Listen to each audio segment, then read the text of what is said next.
तो ये कहानी एक ऐसे लड़के की है जिसके पास खास किस्म की पावर्स थी। इसका नाम डोंगसू था। वो अपना ही गाना कंपोज किया हुआ जो उसने खुद बनाया था गुनगुनाता हुआ बस स्टेशन पर जा रहा था। तभी कुछ लोग आते हैं और उसको उठाकर ले जाते हैं। ये दरअसल लोगों को अगवा करके उनके जिस्म के हिस्सों को बेचा करते थे। वो डोंगसू को उठाकर एक डॉक्टर के पास ले आए थे, जहाँ पर वो डॉक्टर सर्जन उसके जिस्म के सभी हिस्सों को निकाल लेता है। डोंगसू तकरीबन मर चुका था, मगर हैरानी वाली बात ये थी फिर भी वो ये सब करता हुआ डॉक्टर को देख रहा था। डॉक्टर ने उसकी दोनों आंखें निकालकर ट्रे में रख दी थी और खुद फोन पर बात करने चला जाता है। उधर ही हम देख पाते हैं डोंगसू के जिस्म से कुछ अजीब से टेंटिकल्स बाहर आते हैं और उसका सारा जिस्म ठीक होने लगता है। डॉक्टर उसे देखकर बहुत ज्यादा डर गया था, क्योंकि डोंगसू ने खुद ही अपनी आँख को उठाकर लगा लिया था। जैसे ही वो अपनी दूसरी आँख को वहाँ पर ढूंढता है, डॉक्टर वहाँ पर गुंडों को बुला लेता है, जिससे अब डोंगसू वहाँ से भाग गया था। फिर कुछ दिन बाद उसी शहर में एक हादसा होता है। एक बहुत ही खूबसूरत औरत की मूर्ति को किसी ने सड़क के बीचों बीच लाकर रख दिया था। सब लोग उसकी तरफ देख रहे थे क्योंकि वो बहुत ज्यादा खूबसूरत थी। जैसे ही सब उसकी तस्वीरें लेने लगते हैं तो उस मूर्ति से खून टपक रहा था। यहाँ पर पता चलता है कि वो कोई मूर्ति नहीं थी, बल्कि जीता जागता एक इंसान था जिसको मूर्ति बना दिया गया था। आहिस्ता आहिस्ता ये खबर हर जगह पर फैल जाती है। वहाँ पर पुलिस भी आ गई थी।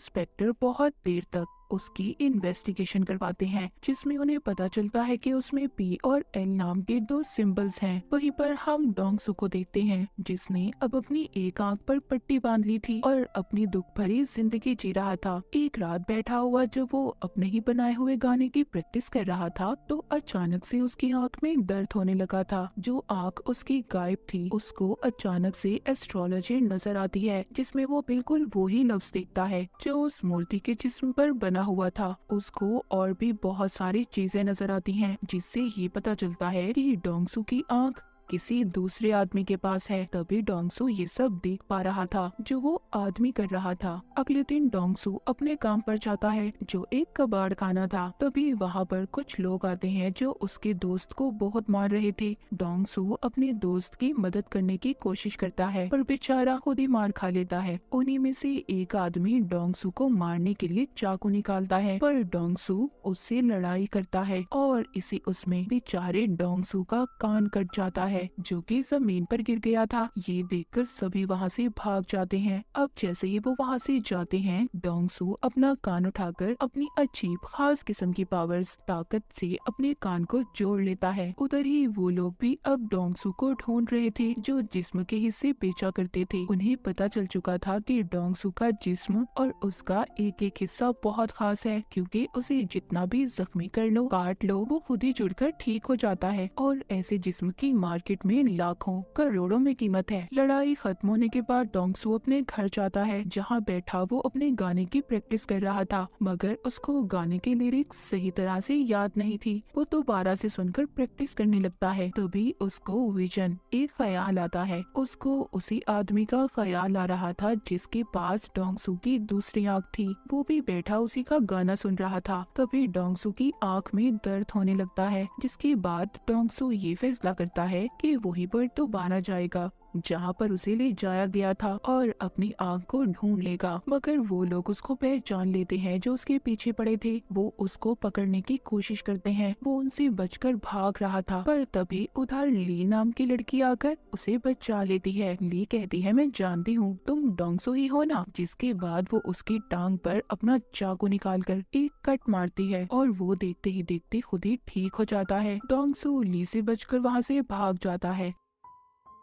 इसके बाद डोंगसू के ख्यालों में हमें एक किताब को दिखाया जाता है, जिसमें लोगों को मारकर उनका पुतला बनाने के बारे में सब कुछ लिखा हुआ था, जिससे ये बात तो साफ थी कि डोंगसू की आंख जिस इंसान के पास थी, वो लोगों को मारकर उनका पुतला बनाकर उन्हें शहर में खड़ा कर देता था। फिर हम एक लड़की को देखते हैं जो डोंगसू का गाना सुनते अपने ऑफिस जा रही थी, क्योंकि वो गाना अब काफी ज्यादा वायरल हो चुका था। वो जाकर देखती है तो शहर में एक और पुतला खड़ा था जिसका अभी अभी खून किया गया था। ये सारी बातें अपने दोस्त को बताती है, जिसका नाम मिस्टर जिन था, पर वो आदतों से बिल्कुल भी अच्छा नहीं था, मगर ये लड़की उसको पसंद करती थी। ये लड़की लड़की मिस्टर जिन के सामने डोंगसू का गाना गुनगुनाती है तभी उसकी आंखों में दर्द होने लगता है और उधर डोंगसू की आंखों में भी दर्द हो रहा था। अब ये बात तो यहीं पर क्लियर हो जाती है कि डोंगसू की दूसरी आंख जिस इंसान के पास थी वो मिस्टर जिन था और वही था जो शहर में सभी लोगों का कत्ल कर रहा था। और यहाँ पर ये भी पता चलता है कि डोंगसू की दोनों आंखें उसके गाने को पहचानती थी, इसीलिए जब भी वो बजता था उसकी आंखें आपस में जुड़ने की कोशिश करती थी, तभी उसे दर्द होता था। एक दिन वो अपने ख्यालों में एक लफ्ज लिखा हुआ देखता है जो कॉप्स आर्ट था। वो जब उसको इंटरनेट पर सर्च करता है तो उसे पता चल गया था कि शहर में जितने भी कत्ल हो रहे हैं वो कातिल उनको मारकर स्टैचू मूर्ति में बदल देता है और वो कोई और नहीं बल्कि मिस्टर जिन है। अब इस बात को पता करने अगले दिन उस लड़की के पास जाता है जो मिस्टर जिन की दोस्त थी। कि उसको देखकर पहचान लेता है क्योंकि इस लड़के को इसने अपने ख्याल में देखा था। ये उससे पूछता है कि कल तुम जिस आदमी के साथ थी वो कौन था।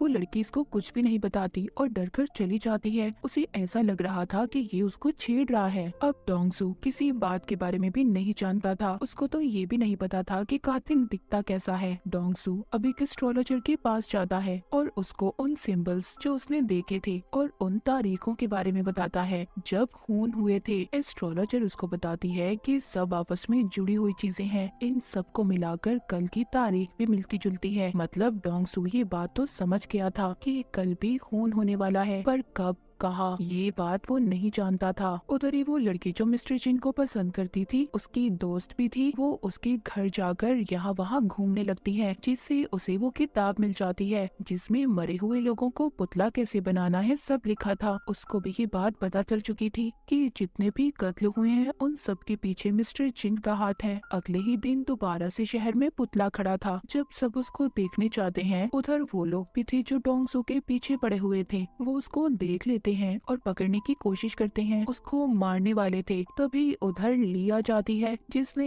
एक बार फिर से डोंगसू को बचा लिया था। वो डोंगसू को बताती है कि मैं एक नॉवेलिस्ट हूँ जो कि कनेक्ट नाम के नॉवल को लिख रही हूँ जिसमें सुपर ह्यूमंस ताकतवर लोगों के बारे में बताया जाता है कि कैसे उनके जिस्म के हिस्से अलग करके भी वो आपस में जुड़ जाते हैं। अब खैर ली ने डोंगसू की जान बचाई थी। वो उसको थैंक्स बोलता है, उसका नंबर लेता है जिसके बाद डोंगसू वहाँ से चला गया था। दूसरी तरफ हम मिस्टर जिन की दोस्त को देखते हैं जो काफी परेशान थी क्योंकि उसको मिस्टर जिन की सच्चाई के बारे में पता चल चुका था और उसको अपने साथ छत पर ले जाता है। मिस्टर जिन की दोस्त कहती है मैं सब जानती हूँ, तुमने किस किस को मारा है और उन सभी पुतलों के बारे में भी। जब ये बातें वो बता रही थी तभी वो आदमी आकर चुपचाप इनकी बातें सुन लेता है जिसको पहले ये सब बता रही थी। उसका फोन बच जाता है जिससे मिस्टर जिन उसको देख लेता है, उसको पकड़कर बहुत ही बेरहमी से मारता है और फिर उसे नीचे गिरा देता है। मिस्टर जिन की दोस्त भी ये सब देखकर बेहोश हो गई थी। तभी उसका फोन बजता है जिसमें उसने डोंगसू के गाने की रिंगटोन को सेट किया हुआ था। जब उसका गाना बजता है तो तभी डोंगसू की आंख में दर्द होता है और मिस्टर जिन की भी। इससे अब डोंगसू को ख्याल आता है और वो सब देख लेता है कि मिस्टर जिन ने दो लोगों को बहुत ही बेरहमी से मार दिया है। ये देखकर डोंगसू मिस्टर जिन के ऑफिस में आ गया था। वहाँ पर भी सबको कत्ल के बारे में पता चल चुका था। हर तरफ एक भगदड़ मच जाती है। वहाँ पर पुलिस भी आ चुकी थी। डोंगसू ने मिस्टर जिन का कोट देख लिया था, इसीलिए वो उसका पीछा करते बाथरूम तक जाता है मगर उसने उसका चेहरा अभी भी नहीं देखा था। पुलिस आकर डोंगसू को पकड़ लेती है। उन्हें ऐसा लग रहा था कि डोंगसू ने ही कत्ल किया है। डोंगसू सबसे कहता है देखो मैंने कत्ल नहीं किया, कातिल तो बाथरूम में है। पर कोई भी डोंगसू की बातों पर यकीन नहीं करता। लेकिन ली उसको हम कैसे भूल सकते हैं। वो एक बार फिर आकर डोंगसू को बचा लेती है। उधर ही ऑफिस में मिस्टर जिन जो काफी परेशान था क्योंकि वो सोच रहा था कि छत पर तो हम तीनों के सिवा कोई नहीं था। जब वो बैठा डोंगसू का गाना सुन रहा था तभी उसकी आंख में दर्द होता है। अब उसको समझ आ चुकी थी कि सारे फसाद की जड़ उसकी ही आंख है जो ट्रांसप्लांट की गई है, यानी कि जो उसने लगवाई थी। इसका मतलब ये था कि जिसके पास दूसरी आंख है वो सब देख सकता है जो मिस्टर जिन कर रहा था। एक दिन डोंगसू ली को अपने घर लेकर जाता है और उसे सब कुछ बताता है। वो शुरू अपने बचपन से करता है कि कैसे वो एक दफा पेड़ से गिर गया था, उसकी टांग टूट गई थी, मगर वो खुद ब खुद ठीक हो गई, जिस वजह से मेरे सभी दोस्त मुझे मॉन्स्टर बुलाने लगे और मेरे घर वालों ने भी मेरा साथ छोड़ दिया। उस रात के बारे में भी बताता है जब इसको अगवा करके कुछ लोग ले गए थे और उन्होंने उसकी आंख को निकाल लिया, जो मिस्टर जिन के पास है, और वही है जो शहर में सबको मार रहा है। बस मैं उसको पकड़वाना चाहता हूँ, पर मैं उसके बारे में कुछ भी नहीं जानता। ली सब बातें सुनकर हैरान हो गई थी। वो कहती है तुम परेशान मत हो, मैं तुम्हारा साथ दूंगी, और उसको एक चश्मा भी लगाती है। कहती है इससे तुम्हारा कोई मजाक नहीं बनाएगा और ना ही लोग तुम्हें पहचान पाएंगे। जब वो मार्केट में कुछ लेने जाते हैं तो उधर डोंगसू के पोस्टर लगे हुए थे। पुलिस उसको ढूंढ रही थी, लेकिन अचानक से उसकी आंख में दर्द होने लगता है। वो देखता है कि मिस्टर जिन उसकी तस्वीर बनाकर उसे कह रहा था कि मेरे मामले से दूर रहो, नहीं तो बेमौत मारे जाओगे, क्योंकि वो जान चुका था कि जिस आदमी की आंख उसे लगाई गई है वो कोई और नहीं बल्कि डोंगसू है, और उसे साथ ही होने वाले अगले कत्ल के बारे में भी पता चल जाता है। रात को जब डोंगसू मिस्टर जिन को ढूंढने निकलता है तो उसको एक आदमी मिलता है जो उसका गाना गा रहा था। ये सुनकर उसकी आंख में दर्द होने लगता है। अगले ही पल उसको मिस्टर जिन नजर आता है। जैसे ही ये उसको पकड़ने के लिए उसका पीछा करता है, वहाँ पर पुलिस आ चुकी थी जो डोंगसू को पकड़ लेती है। अब डोंगसू बेचारा बहुत ही बुरी तरह फंस चुका था। अब ना तो वो बता सकता था कि उसको ख्याल आते हैं और सारे कत्ले के पीछे मिस्टर जिन का हाथ है। उसको जेल में बहुत मारा जाता है। डोंगसू कहता है मैं खूनी नहीं हूँ, बल्कि मैं खूनी को जानता हूँ। इंस्पेक्टर ये सुनकर उसको छत पर ले जाता है, जहाँ पर डोंगसू को सब बता देता है कि उसकी आंख मिस्टर जिन नाम के आदमी के पास है और वो ही सबका कातिल है। वो इंस्पेक्टर को अपना एक हाथ तोड़कर दिखाता है, जो फिर खुद ही जुड़ गया था। इंस्पेक्टर ये सब देखकर हैरान था। डोंगसू जो मिस्टर जिन को पकड़ना चाहता था वो छत से कूद जाता है, क्योंकि वो जानता था कि अगर उसे चोट भी आई या उसकी हड्डी भी टूटी तो वो कुछ देर बाद खुद ही ठीक हो जाएगी। उधर दूसरी तरफ मिस्टर जिन डॉक्टर सर्जन के पास जाता है जिसने इसे डोंगसू की आंख लगाई थी। यहाँ पर हमें कुछ पहले का सीन दिखाया जाता है जब मिस्टर जिन डॉक्टर के पास आया था और उससे कहा था कि उसे आंख की जरूरत है, इसीलिए डॉक्टर ने एक तजुर्बे की खातिर डोंगसू की आंख उसको लगा दी। और फिर मिस्टर जिन को जब ये पता चलता है तो वो अब डॉक्टर को भी मार देता है। जब वो लोग चेक करने आते हैं जो डोंगसू को पकड़ने के चक्कर में थे, तो वो जब डॉक्टर को मरा हुआ देखते हैं उन्हें सब पता चल जाता है कि मिस्टर जिन ने डॉक्टर को मारा है। ली और डोंगसू दोनों डॉक्टर को ढूंढने की तलाश में थे। ली एक आदमी को देखती है जो उन्हीं लोगों ने डोंगसू के पीछे लगाया था, जो जिस्म के हिस्से बेचा करते थे। ली उसको पकड़ लेती है और उसे मार देती है। उधर दूसरी तरफ डोंगसू बहुत खुश था क्योंकि उसका बनाया हुआ गाना उसका फेवरेट सिंगर लॉन्च करने वाला था। तभी मिस्टर जिन अपने फोन पर नंबर डायल करता है। डोंगसू भी उसे देख पा रहा था। यहाँ पर पहली बार दोनों की बात होती है। डोंगसू से पूछता है कि तुम लोगों को क्यों मार रहे हो। वो उसको बताता है कि मुझे कैंसर है और अगर इस बीमारी की वजह से मैं जिंदा नहीं रह सकता तो कोई भी इंसान जिंदा नहीं रहेगा, और तुम आगे आगे देखो मैं लोगों को कैसे मौत देता हूँ। वहीं पर अब ली के मारे हुए आदमी की लाश भी पुलिस को मिल गई थी और साथ ही साथ मिस्टर जिन के खिलाफ सबूत भी। जब ली डोंगसू से मिलती है तो वो अपनी गर्दन पर कट मारती है, जो देखते ही देखते खुद ही ठीक हो गया था। यानी कि इसका मतलब ये था कि ली भी कनेक्ट थी। वो कहती है शायद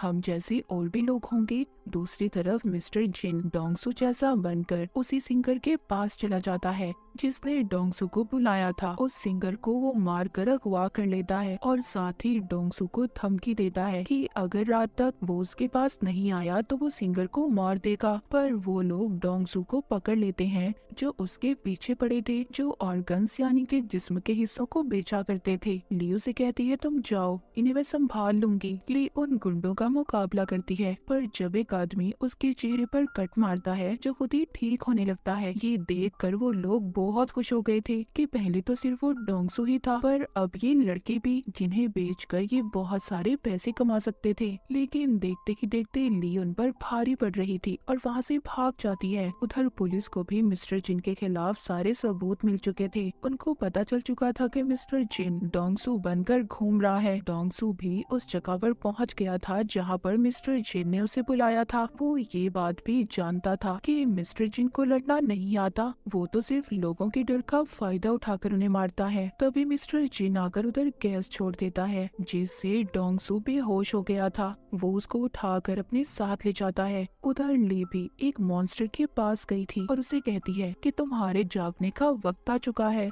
जो कि डोंगसू और ली की तरह ही था। ये उसको अपने साथ ले जाती है। यहाँ मिस्टर जिन डोंगसू को उस जगह पर ले आया था जहाँ पर उसने सिंगर को रखा हुआ था और डॉक्टर की बॉडी भी टंगी हुई थी जिसको उसने मार दिया था और बहुत जल्दी पुतला बनाने वाला था। सिंगर की ऐसी हालत देखकर डोंगसू उससे माफी मांगता है। मिस्टर जिन कहता है मुझे कैंसर है, मैं मरने वाला हूँ, इसीलिए मैं डोंगसू की बॉडी का इस्तेमाल करूँगा और अपना दिमाग इसके दिमाग के बदले लगाऊंगा। जहाँ पर जिस्म तो डोंगसू का होगा पर दिमाग मेरा। वो डोंगसू की उंगली काट कर भी सिंगर को दिखाता है। अब ये इन दोनों को फ्रीजर में बंद कर देता है जिस वजह से सिंगर तो मर गया था। इस बात पर डोंगसू को बहुत गुस्सा आता है। वो अब आजाद हो चुका था और बाहर आकर मिस्टर जिन को बहुत मारता है। उधर ही ली भी उस मॉन्स्टर को लेकर आ गई थी। मिस्टर जिन जब उस पर हमला करता है उसे भी पता चल चुका था कि ली भी कनेक्ट है। तभी उधर डोंगसू आकर मिस्टर जिन को बहुत मारता है। यहाँ पर मिस्टर जिन डोंगसू पर लगातार गोलियां चला रहा था पर वो तो ठीक होता जा रहा था। डोंगसू ने मिस्टर जिन से अपनी आँख को भी छीन लिया था और उसे मारने वाला था। तभी उधर पुलिस इंस्पेक्टर आ जाते हैं जो डोंगसू को मारने से मना करते हैं। इंस्पेक्टर उससे वादा करते हैं कि मैं तुम्हारा सारा रिकॉर्ड मिटा दूंगा, अपनी जिंदगी की नई शुरुआत करनी चाहिए। अब ली और डोंगसू को ये लग रहा था कि सब कुछ ठीक हो गया है, वो जाने वाले थे। तभी ये देखते हैं वहाँ पर बहुत सारे मिलिट्री के हेलीकॉप्टर आ जाते हैं। अब उन्हें भी कनेक्ट के बारे में पता चल चुका था जहाँ पर वो इन दोनों को पकड़ लेते हैं। अब आगे की कहानी क्या होगी, मिलिट्री वाले इनके साथ क्या करेंगे, ये तो हमें सीजन 2 में ही पता चलेगा। तो सीजन 1 की कहानी यहीं पर खत्म हो जाती है।